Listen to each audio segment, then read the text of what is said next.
Hey everybody, welcome. Sorry we're a little late. We had tech problems. They were crazy tech problems. I blame you mostly. I hope that's okay. No, it's not. We do have Eleanor Goldfield back. I was doing many live I am streams. not the tech problem. No, you're not the tech problem.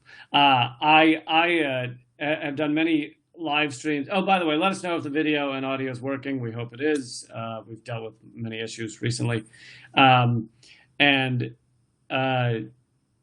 I continue to do Moment of Clarity, which is a live show. Hello, Tara. So people were asking me where Eleanor was, and because people don't like me just speaking to the camera, they're very unhappy with it. So yeah, it's not true. So where were you? I was on the mothership. I was home in Sweden. So I am back and super stoked to be back. With the live streams, less stoked to be back in the Evil Empire, but happy to be here on the live stream again. So, yeah. I'm happy to have you back. But for those of you who watch the Moment of Clarity, I will continue to do Moment of Clarity on a regular basis. Anyway, let's get into it. We wanted to talk about, first of all, please, everybody, share this. Please let people know to join us because we'd like to build up the number of people watching right now. We are donating all the Super Chat donations this week to popularresistance.org. Some of you may know, I did a video on it, that our friend and colleague and an amazing activist named Kevin Zeese passed away unexpectedly from a probable heart attack. And it's been a really rough thing to deal with, but we're celebrating his life rather than just mourning. And he was an incredible activist. I talked to my Moment of Clarity about how he was the center of so many activist fights.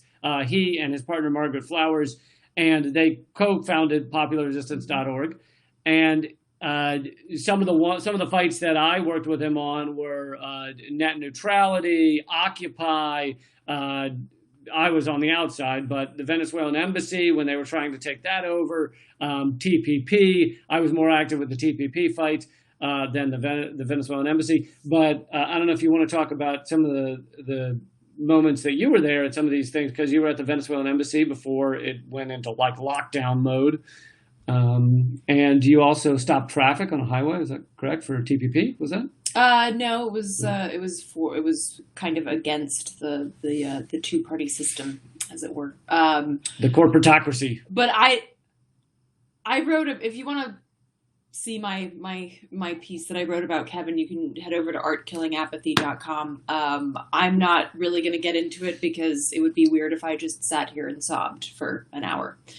But yeah, Kevin was an incredible person, and I feel incredibly honored and grateful to have known him, and his legacy will absolutely echo far beyond his years. So that's all I'm going to say about that. No problem. For me. The question is, what am I drinking? Kimberly asks. I'm drinking whiskey.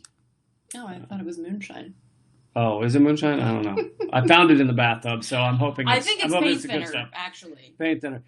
For those of you who want to help out, who want to donate, please go over to youtube.com/Moment of Clarity. You can hit the little $sign next to the comment box. And all of the donations, every proceed, we are donating to popularresistance.org. Not a dollar goes to us. It all goes to popularresistance.org, which Kevin Zeese co-founded. Mm-hmm. So this both helps the movements that Kevin Zeese cared about and fought for. It helps keep Popular Resistance, which is, I think, the best media outlet available these days. It helped keep that going. And this goes for every donation that comes in the next hour.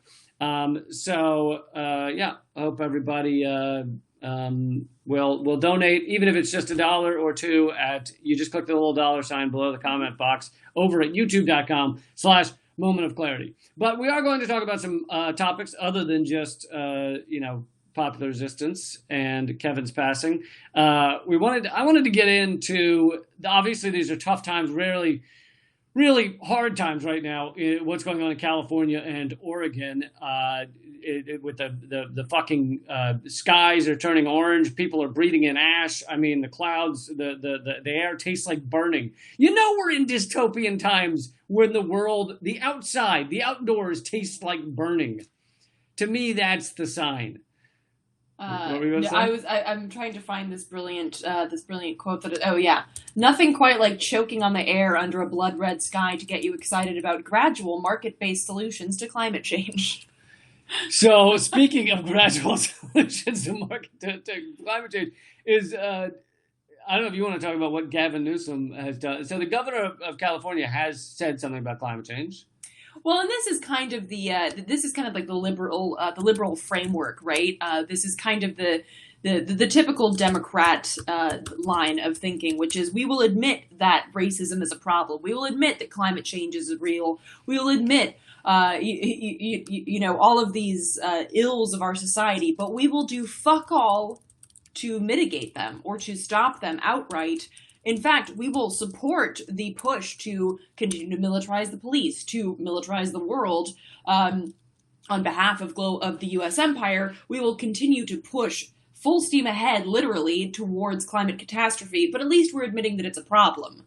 And really, in that sense, I actually prefer the Republicans because at least they're honest. They're like, yeah, we're trying to kill you because we don't fucking care. We hate poor people and black people and really anybody who's not rich and white. But the Democrats are like, there was this great, there was another meme that I saw where it was like, some guy desperately begging for help while drowning, and the Republicans are like, no. And the Democrats are like, Black Lives Matter, high five, and then leaves the guy to drown. Right, so that's really the shtick of the Democrats, and what we've seen in California with the governors is really no different, whether that be Big Oil Brown or currently Gavin Newsom, who say, climate change is a problem, and then, for instance, Gavin Newsom has okayed hundreds of new fracking projects, which is of course horrific. Fracking is horrific. Contribution to climate change and climate catastrophe. So, yeah, it's nice for him to stand up there and be like, yeah, climate change is horrible. We really have to do something about it. And it's grotesque that our president doesn't believe in climate change. But you're fucking literally bankrolling and supporting fracking projects. You can't do both at the same time. It's like saying you're for women's rights and then wearing a Ted Bundy t-shirt. So Felicia says, hi, Lee and Eleanor. I live in Spokane, and the air is hazardous right now from the south and west of here. The convention center downtown has opened for the homeless. Well, that's good to see. That's one step. But again, these are incredibly piecemeal things in a system that is collapsing. I mean, I've been talking about this for years, as have you, that our environment is collapsing down around us. And it even outside of just climate change, you've got the oceans filling with plastic and everything else, the biodiversity crashing, the wildlife crashing, and it's lovely to hear these people that will come forward, and this is something I'm going to be covering more in depth on Redacted Tonight this week. It's lovely to see people come forward and say this, climate change is happening. We need to care about this. We need to fix this. We need to deal with this. Wonderful. Please do that. Everybody, please do that. But when you see these fucking leaders and these fucking powerful people come forward and do that and then turn around and approve all the pipelines and approve all the fracking and fucking are funded by big banks that are funding the fracking projects and the oil projects, then it is bullshit. It is horseshit. It is all of the kinds of shit.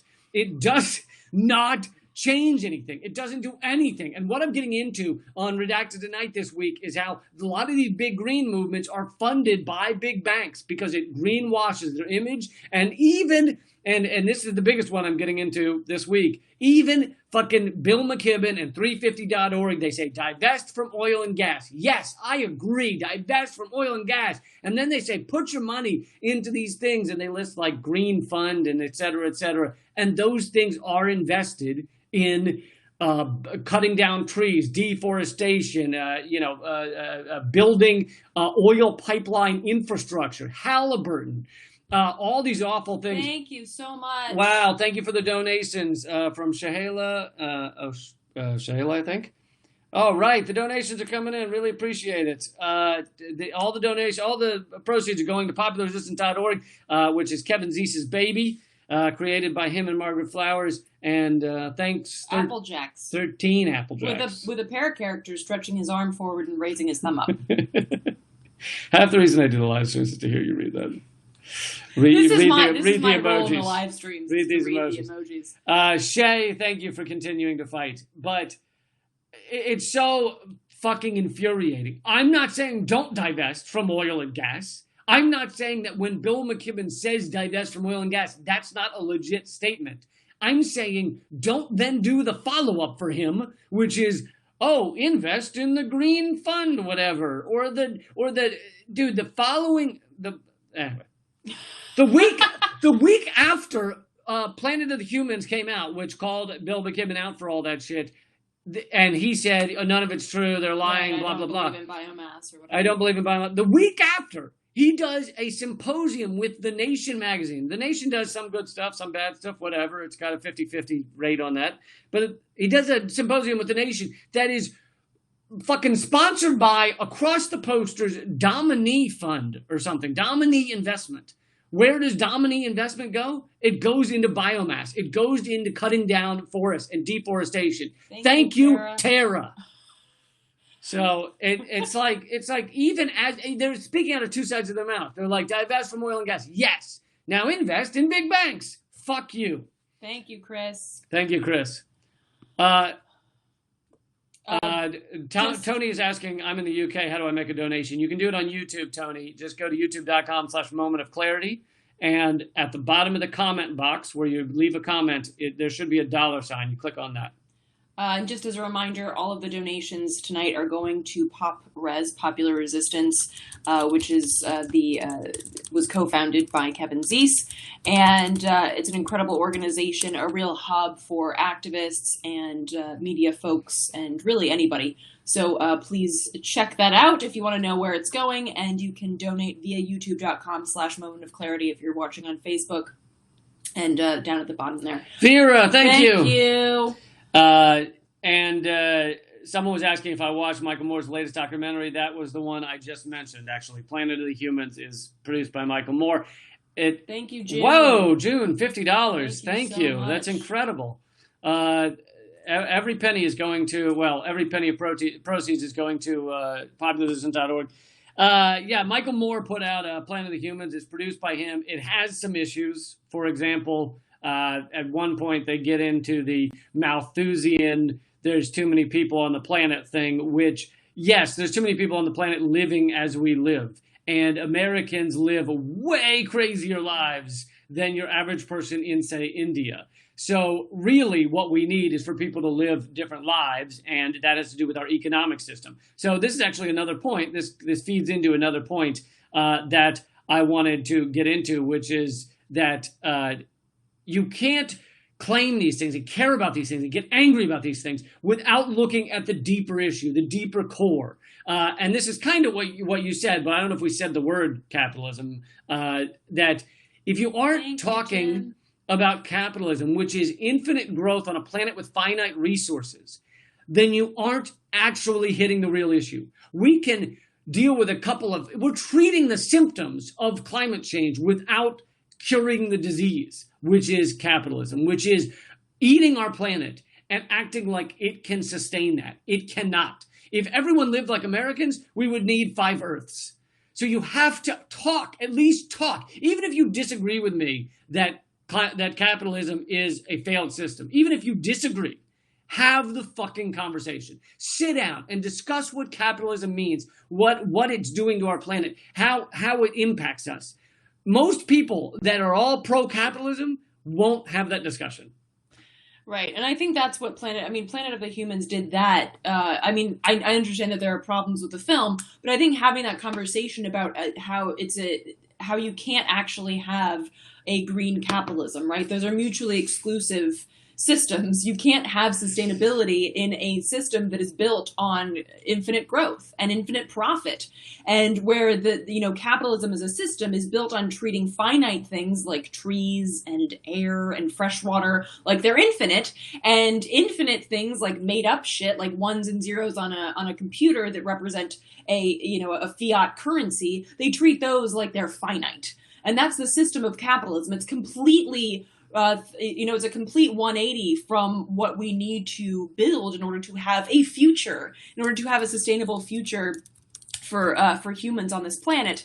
So that conversation has to be part of what we're bringing into our organizing spaces, or what we're bringing into our book clubs, or wherever it is that you bring this shit up. That has to be part of the conversation. That has to be something that is, and this is so important, particularly because this is not something that we're taught in school, right? And I know I've brought this up before, but it's kind of like Richard Wolff, who's another a brilliant voice, and has a show called Economic Update, socialist economist, said that when you go to school and you take an econ course, he's talking about university because that's where he teaches.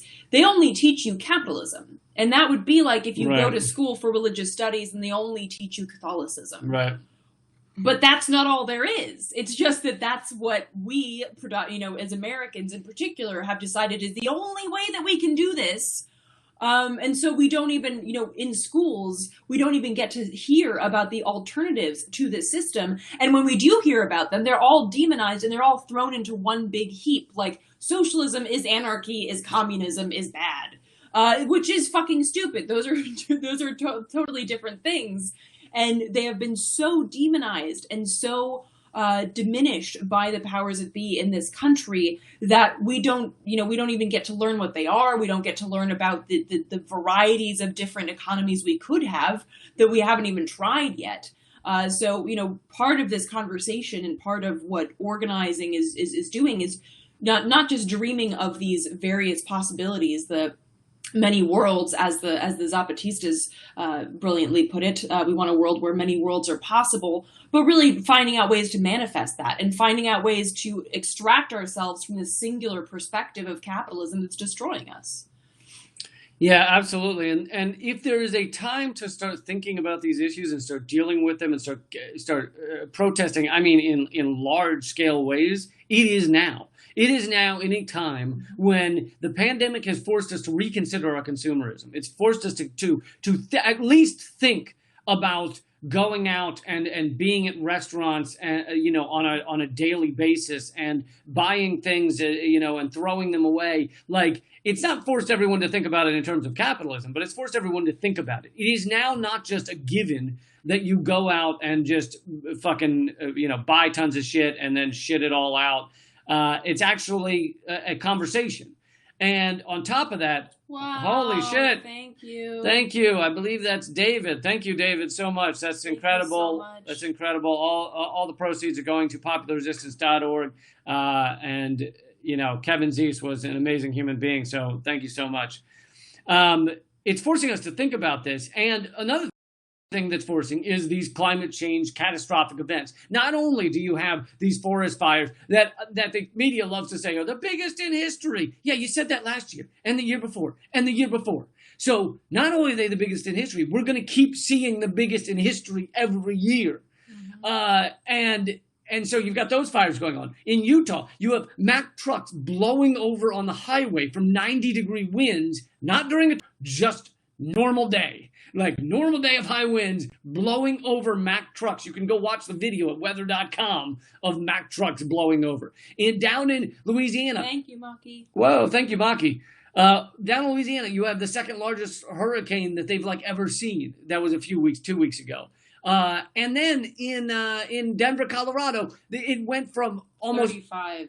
It went from 100. It went from over 100 degrees to 29 degrees and snowing in one day. It was a record change of temperature in that area. And this is becoming the norm. This is climate chaos. And this economic system is the result. It results in this. If you spit out this much fucking carbon dioxide and methane and everything, all the global emissions, And if you consume this much and travel this much and just fucking use plastic on a daily basis and throw it all out, this is where we get. 71% of global emissions are from 100 corporations. Many of those, several of those are oil and gas. So if you don't stop those corporations, nothing we do will ultimately stop this or even slightly remedy it. Well, and that really speaks to the problem of our system, because the way that we're taught is that our system is, the government makes all the rules, and then underneath that you have business and da da da da da. That's not true. The corporations are on top, and then you have government below that doing whatever the corporations tell them to. And actually, according to Mussolini, who I always like to quote Mussolini in these discussions. Well, it's interesting because Mussolini, who was fascist, and he said that a better name for fascism would actually be corporatism.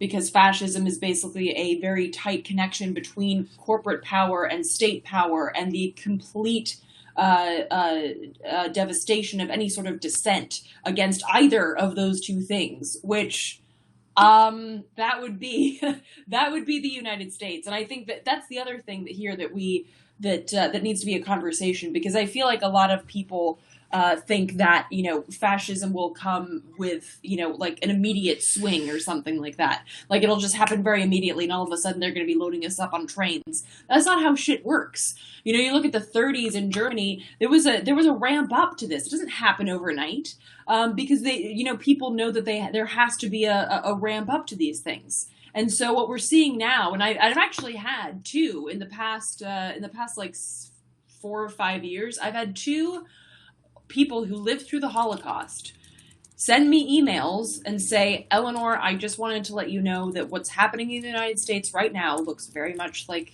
Germany in the 1930s. And you should, be aware of that. So I think that's an important thing to also keep in mind. And that is very much a part of this whole capitalist corporatist enterprise that is the foundation of our system today. And yeah. Thank you so much, by the way, everybody, for the donations. All the proceeds are going to popularresistance.org, which is a media outlet created by Kevin Zeese and his partner Margaret Flowers. Kevin Zeese, unfortunately, passed away a week ago. And just an incredible human being. He fought for so many great causes. And anyway, this is one small thing that we'd like to do, is to be able to donate this money to popularresistance.org. If you're watching this after it is live, so I know a lot of people watch these videos after we are live streaming, meaning the super chat donate button is not available. You can donate at popularresistance.org. That is another way to do it. Did you want to get into how, we were talking about how talking about climate change and not having the discussion about capitalism is you're never going to change much. You're going to make little piecemeal changes about let's switch to LED lights and better light bulbs and shit like that. You're never going to make grand change. And we had talked before about how it's similar with like the Black Lives Matter and police conversation, right? Well, I guess in the sense that you mean by like hanging a poster in your window doesn't actually mean dick, or like painting Black Lives Matter on a street like here in DC is meaningless. Yes. If you're not having the deeper discussion about why it is that our policing system is the way it is, why do we have so many cops on every corner? Why are they all armed? Where did this come from, and why is it here now? Why do we have the largest prison system in the world? If you aren't having that discussion, you're just saying Black Lives Matter and police shouldn't kill black people. You know what it You're reminds not having me of? the actual discussion. I'm about to step into the nerdery real quick. It reminds me of, because I worked as a tech in recording studios, and one of the things that we used to do when there was a problem with a piece of gear is you'd look at the schematic, and the schematic is basically like, it shows you how signal runs through a piece of gear. And so basically you look at it and you basically try to see where the signal goes wrong, or what happened, or where to put your, how to test it and things like that. It reminds me, but like the schematic allows you to see the situation, unless you look at, at the piece of gear in a full kind of like in a full spectrum. The problem is that right now, the way that particularly a lot of liberals are looking at our system is they're just staring at the input jack and being like, I don't understand why there's no sound. And it's like, well, there's a whole system behind the input jack that's all fucked up. So if you just stare at the input jack, of course you can't see the problem. That's not, you have to look beyond that. And so it's like, this is the problem with just looking at like, oh, well, that's just one bad cop. Well, why is it all of just these one bad cops? Then that speaks to a systemic problem, does it not? And then you look at the fact that the cops are literally descended from the fucking slave patrols. Aha, well, maybe there's something there. Maybe there's a connection there. And so, you literally have to look beyond this bullshit perspective of just looking at this single issue in front of you. Like, this one person died. This one person was murdered by police. Yes, Lee. Oh, I'm so glad you called on me. Yeah. So, but to get to the systemic or a systemic issue, which is how did this descend from slave patrols? Why is that important? Because the reason slave patrols were needed was because you have an oligarchy, a high class. Thank you, Juliet. Rest in power, Kevin Zeese. Totally agree. You have an oligarchy or an elite power structure that is way outnumbered in certain areas of the South, way outnumbered by the slaves, but in general, way outnumbered by working class people. And so how do you keep, in a so-called democracy, how do you keep the power structure so that the elite, the super rich, the ones that control the government are safe from the 99%, 98% of people that are beneath them? And when it was slaves, when the white people in the South were outnumbered by slaves, it was to have those slave patrols. That then grows into how do we keep the lower class from rising up against us and actually demanding a real democracy where they could oust us. They could have actual working people in rungs of power and in the various structures of power. And how do we stop that? Well, we need armed patrols. And so that's how the natural growth of the slave patrol into what is our current policing system. Yeah, absolutely. I mean, the history of police is a racist history. It's also a classist history, of course. Just looking at, I mentioned earlier how the powers that be have successfully killed so much of the leftist movements in this country, and a lot of that, I mean, all of it really has been with the help of the police. The first time that the SWAT team was ever used was in Los Angeles against the Black Panthers. That was the birth of the SWAT team. For instance, Labor Day, which was just whatever the fuck, like a week ago. I don't know, because it's not fucking Labor Day. Labor Day is May 1st. Whoa, thank you, Jim. Thank you so much, Jim. Really appreciate it. That's incredible. Labor Day is May 1st. That's May Day, and it's so called because this was the Haymarket affair. It was thank you, Bev. Thank you so much. It was a time when in the late 1800s, when basically workers, with the help of anarchists and communists, socialists that were really leading the charge on organizing workers in the workplace, the labor rights movement was really burgeoning. It was powerful. They basically came together and said, fuck it, we're striking. And it was this huge strike. And basically this precipitated kind of the all-out warfare on the labor rights movement in the United States, which is why, if you look up May 1st in the official calendar of United States, whatever the fuck holidays, it's officially known as Law Day. I think it was Eisenhower who basically said that it was Law Day because fuck forbid that people actually recognize that people are capable of organizing and standing up to their bosses, to the police, and saying, fuck this, we're not going to take it anymore. And this is actually also reminiscent, not to toot my own horn or anything, but in my film, Hard Road of Hope, there's a woman who grew up in Matewan, which is in the southwest of West Virginia.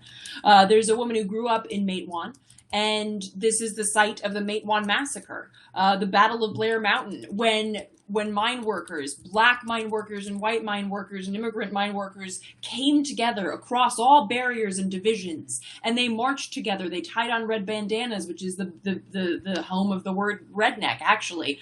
And they marched together. They fought, thank you. I'm still struggling with the English language. They marched together. They fired at coal barons, and they won some basic workers' rights. That shit was hidden. That shit is buried so deep and so it's almost impossible. And this woman, that I was speaking with, grew up in Matewan.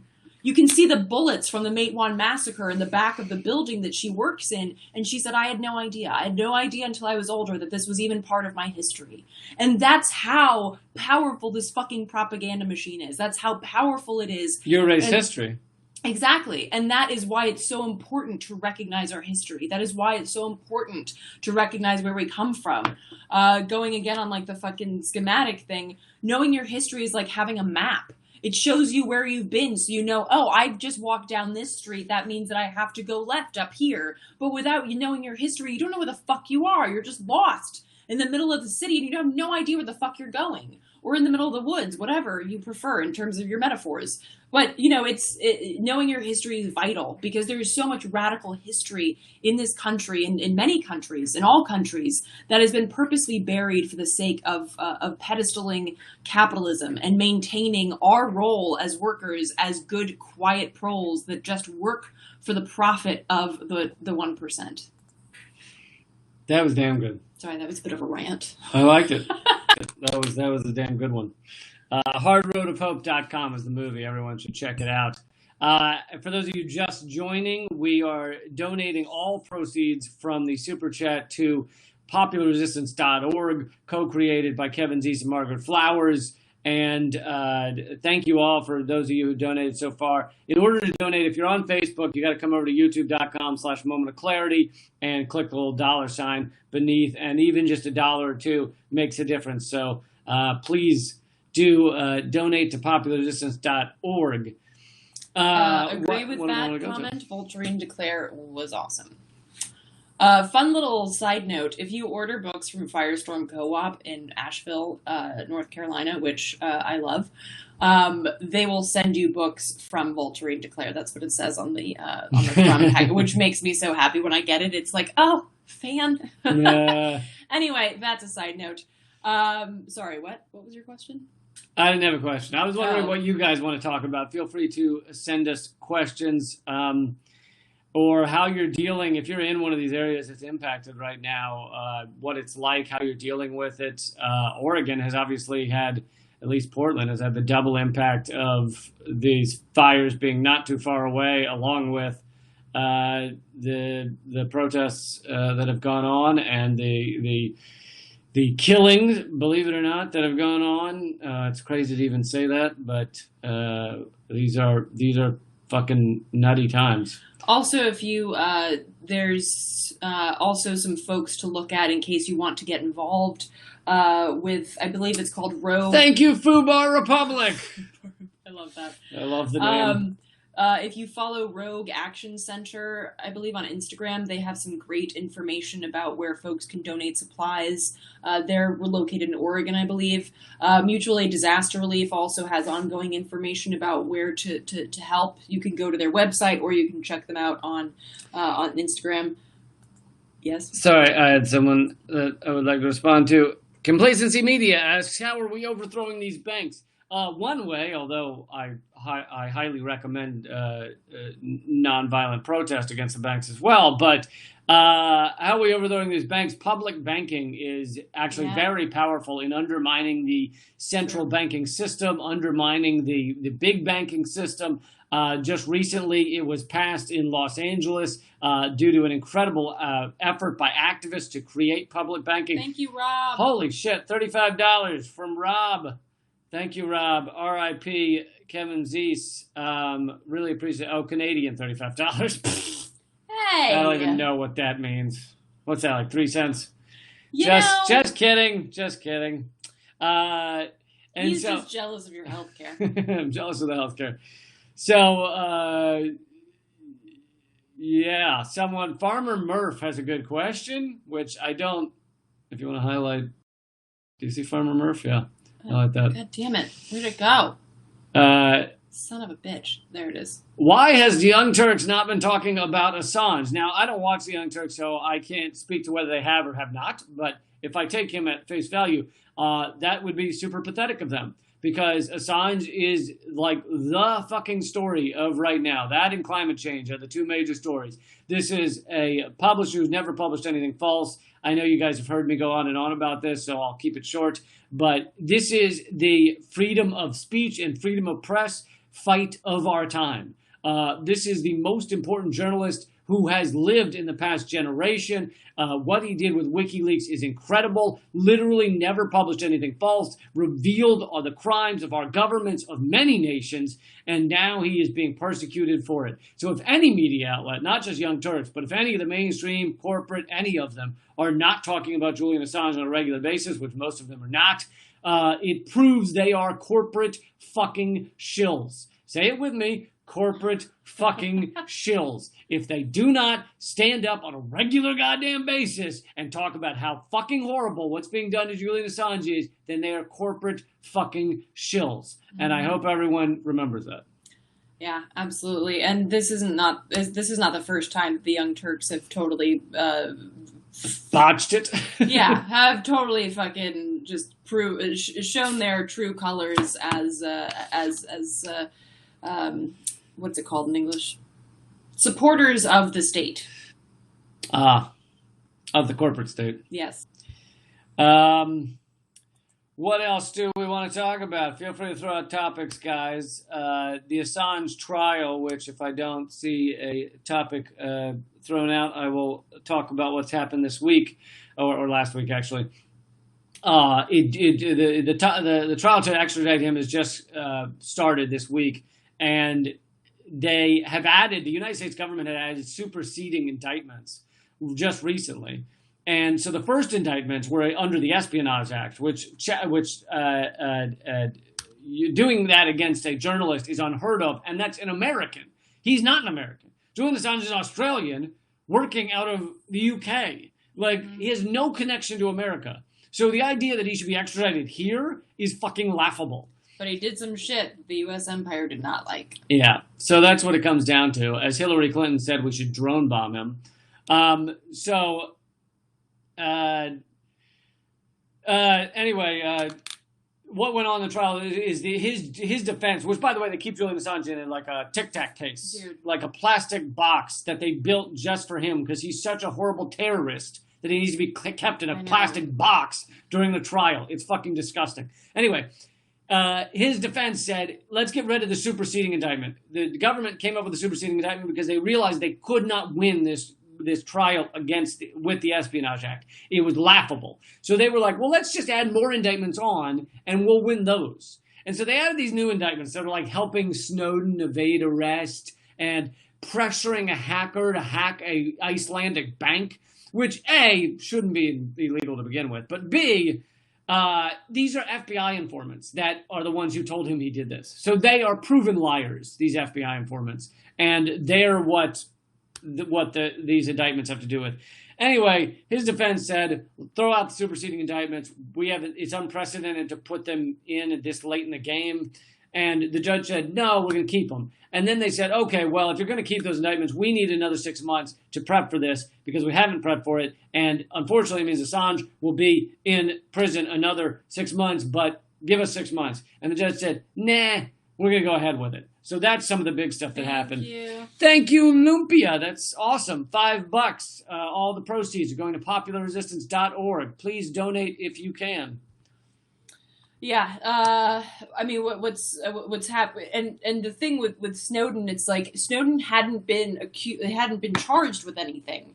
So claiming that you're helping a guy that hasn't been charged with anything is basically just like giving directions to someone. Yeah. It's like if you charged me with like telling someone how to get to the White House from here, it's like that's just giving directions. So, I mean, it's just all of it. You know, somebody was saying kangaroo court. Absolutely, it's a fucking farce. It's an absolute farce. It's just again, it's the trappings of a justice system. It's the trappings of fairness. It's the theater of this of those ideas, but it's not actually any real manifestation of justice, which is of course what we see here. And the judge that Assange would then be in front of if he were to be extradited to the United States is the same bullshit. We've seen exactly what this judge does with whistleblowers. We've seen exactly what this judge does to anybody who stands up against even the smallest aspect of the empire.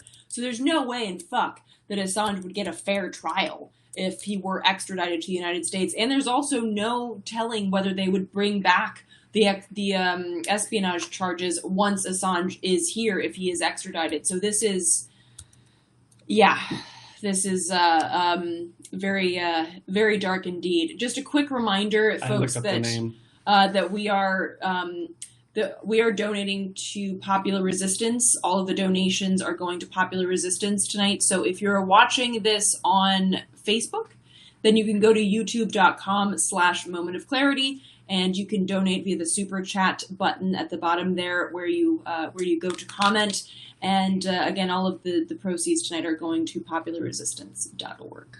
The judge. So John Kiriakou is the one he's a former CIA agent who revealed the torture program. He felt the need to. He is a whistleblower and revealed the torture program, and he was sentenced to 30 months in prison. But the judge he was in front of here in Arlington, Virginia, is U.S. District Judge Leonie Brinkema. She apparently reserves all of these whistleblower cases for herself. I think she's the same judge that basically locked up Chelsea Manning. Put Manning in. And so she reserves all of these. She has the authority to reserve all of these whistleblower cases for herself. And she refuses, as you said, any evidence to defend these people. So basically, she makes it impossible for the people to defend themselves. So when if Assange, let's hope he doesn't get extradited. If he were to get extradited to the U.S., this is the judge he'd be in front of. Is this totally draconian, neoliberal or neocon judge who basically just wants to make sure the corporate state gets what they want. And she wants to lock up whistleblowers for their entire lives.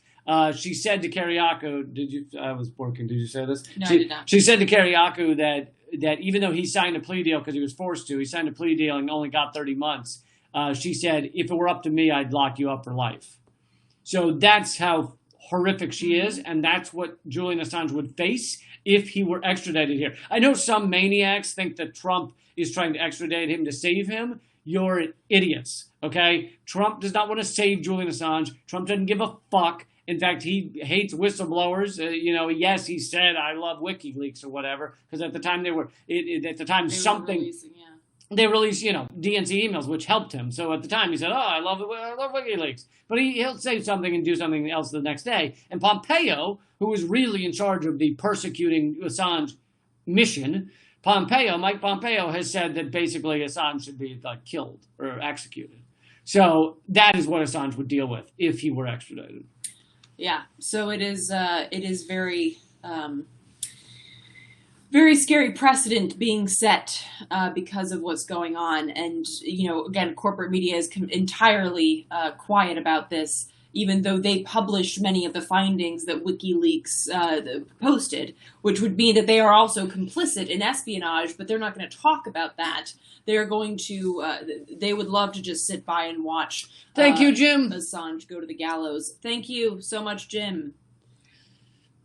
All donations are going to popularresistance.org. We really appreciate it. So we will, if we get, let's say, $50 in the next 10 minutes, then we'll stay on for an extra $5.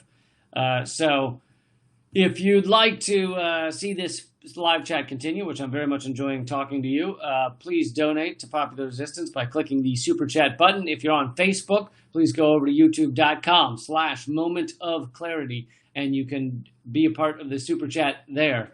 We got a few more minutes. Yes, indeed. If there's anything that you all want to talk about, I'm kind of drawing a blank, I guess. I've just... Well, I mean, there's a lot of stories, but of course, we've talked about them on our other shows. We have a podcast called. How can I donate from Sweden? Well, first off, hey. And you can donate. I love how that beat out anything I possibly was saying. Well, because it's my. Go ahead. My peoples. Listen, anybody who wants to hear their comment read, just put the word Sweden in. Okay, you know what? That's not fair. Go ahead. You just, you should just be able to go to youtube.com/moment of clarity. I believe that was a YouTube comment, so then you're already there. Sorry, but you should just be able to go where the super chat sign. $1 sign. Well. It's $1. It's super chat doesn't mean anything to people. Just say $1 sign. It is $1 sign. Well, what if it's a crown symbol in Sweden? I think it's $1 sign all over the world. Okay.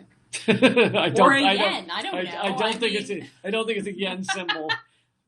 Okay. Well, anyway, you should just be able to go and click on that currency sign, and put in an amount, and it'll shift to whatever. I mean, people have donated Australian dollars, Canadian dollars, other. Right. You can donate in any type of currency. Yeah. Right. And if it's a currency we don't. Thank you so much, Pirate Ray.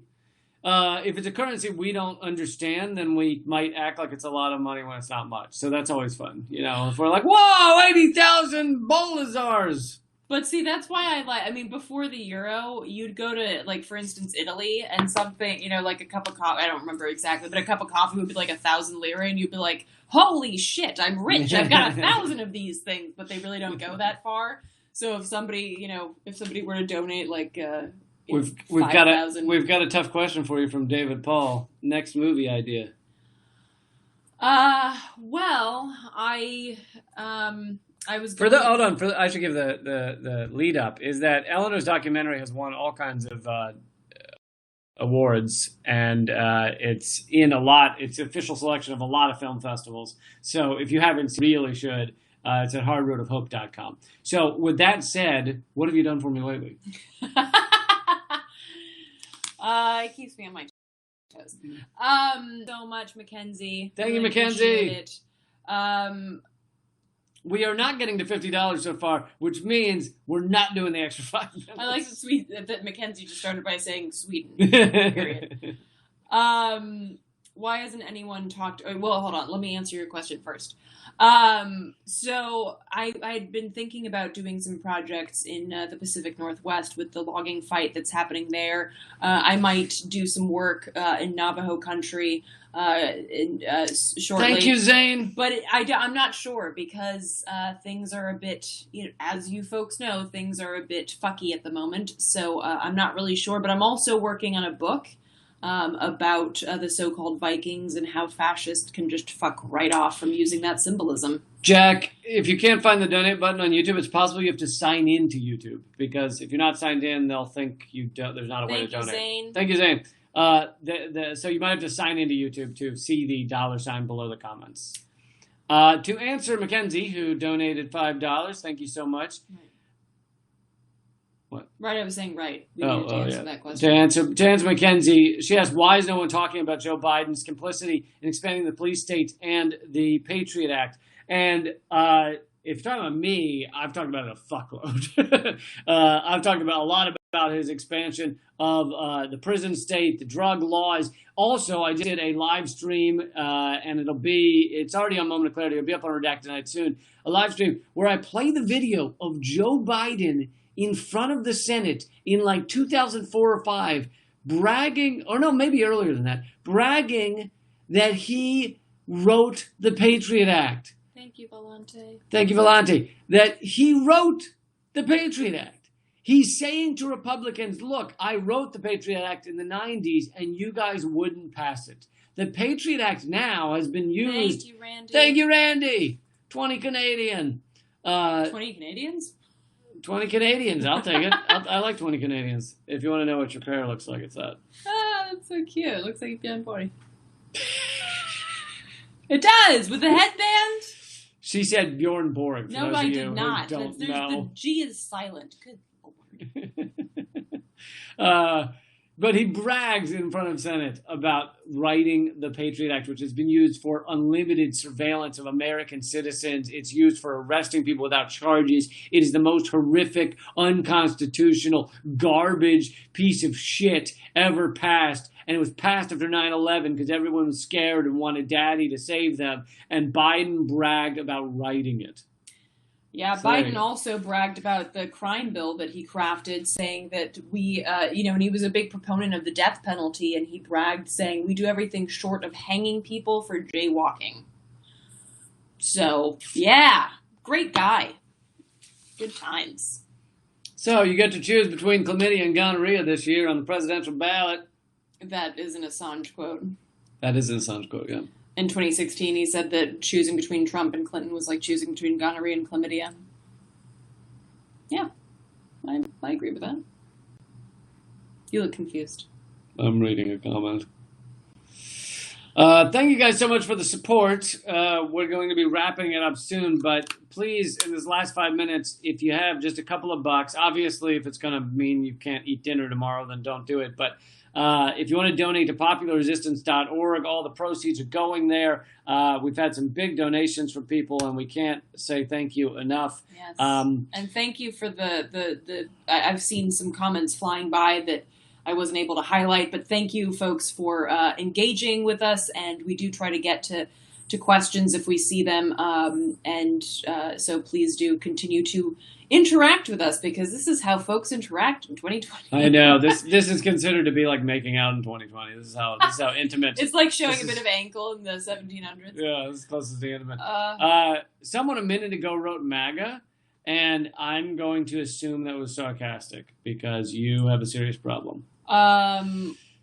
Or as my friend who's Mexican had a shirt that said MAGA on it. Mexicans always get a cross, so maybe that's what they meant. Thank you so much, Cosmic Womb. Reparations, yeah, and there was $50. Actually, speaking of reparations, there was we talked about this on our podcast recently. This past week's episode of Common Censored, we talked about the case for reparations and how it's been historically made just about the issue of slavery, but why there's a much more pressing and modern reason for the case of reparations. So I'll cliffhanger it a little bit there. But wait, how do people find that? I'm getting there. Christ on a cracker. So you go. It's called. Did you just call me a cracker? Common Censored. It's called Common Censored. And you can find it wherever you find it's on iTunes, Spotify, Stitcher, Common Censored. Take a look. So, Cosmic Womb wants us to know her name is Valencia. So thank you, Valencia. Thank you. Thank you so much. So yeah. MAGA, more getting arrested. That's one way to put it. That's the other reasons for reparations is actually a very fascinating discussion. Yeah, no, it was a good podcast, if I may say so myself. Chris is saying hello from Colorado Springs. Chris, since you're near Denver, what was it like when it went from 100 degrees to 29 degrees and snowing? Thank you, Mackenzie. And for folks who are saying that they can't donate because it's in a different currency, you can still donate in your currency, and it'll get converted later. So donate in whatever currency you have showing up on your YouTube page, and that'll be awesome. Rock on from Liechtenstein. Liechtenstein, nice. I haven't put a lot of effort into advertising there, so I'm glad. I'm glad we're doing well there. All right, guys, we're going to wrap it up. But if you'd like to continue this conversation with us, first of all, please share this video. But if you'd like to continue the conversation, join us for our podcast, Common Censored, every week. What? Make America go away. I love that. Sorry, I know I'm completely on the... Okay, anyway, yes. What were you saying? Sorry. Please continue the conversation with us on the podcast, Common Censored, every week. Also, I do Moment of Clarity here on this channel every day almost. And Eleanor's page is artkillingapathy.com. We are, doing this episode in the name of our great friend and amazing activist, Kevin Zeese. If you don't know about him, please read up about him. And he co-founded popularresistance.org. If you're watching this later and and you're not during the live version, please donate to popularresistance.org. And if you aren't able to donate, please just follow popularresistance.org. They're an incredible outlet. Kevin and Margaret did an incredible job creating it. It's just, they're the best people. And so thank you so much for everybody who donated. This will mean a lot.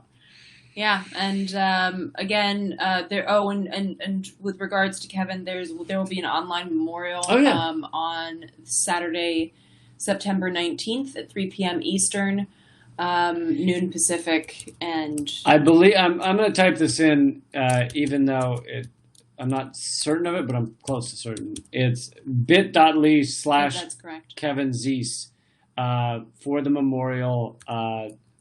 Whoa, thank you, Dive Master. Oh, wow. $50. He says free Assange. Yes, free Assange. Thank you so much. September 19th, right? September 19th, 3 p.m. Eastern. Yeah.